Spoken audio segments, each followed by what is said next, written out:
আপনি real এস্টেটেতে invest করতে চান, কিন্তু রিয়েল এস্টেটে ইনভেস্ট করতে গেলে যে টাকার দরকার, মোটা টাকার দরকার, সে পরিমাণ টাকা আপনার হাতে নেই।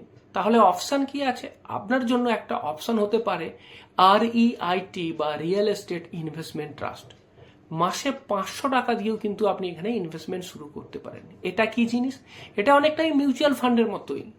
এখানেও যারা ইনভেস্টার তাদের থেকে টাকা তোলা হয়, তারপর সেই টাকা দিয়ে কমার্শিয়াল প্রপার্টি কিনে সেখানে রেন্ট দেওয়া হয়, অথবা কমার্শিয়াল প্রপার্টি ফাইন্যান্সিং এর কাজে লাগানো হয়। অর্থাৎ কমার্শিয়াল প্রপার্টি যারা তৈরি করছে তাদেরকে টাকা ধার দেওয়া হয়, যেখান থেকে ইন্টারেস্ট পাওয়া যায়।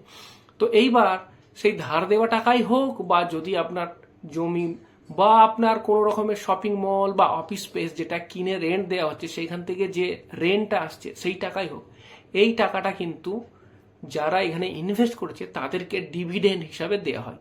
তো রেগুলারলি, কোয়ার্টারলি, জেনারেলি 3 মাস ছাড়া ছাড়া এখান থেকে ডিভিডেন্ড পাওয়া যায়।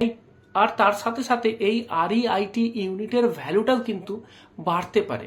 মানে স্টকে যেমন প্রাইস বাড়ে, সেখানেতে ক্যাপিটাল গেন বা লাভ হয়, এক্ষেত্রে সেটাও হতে পারে।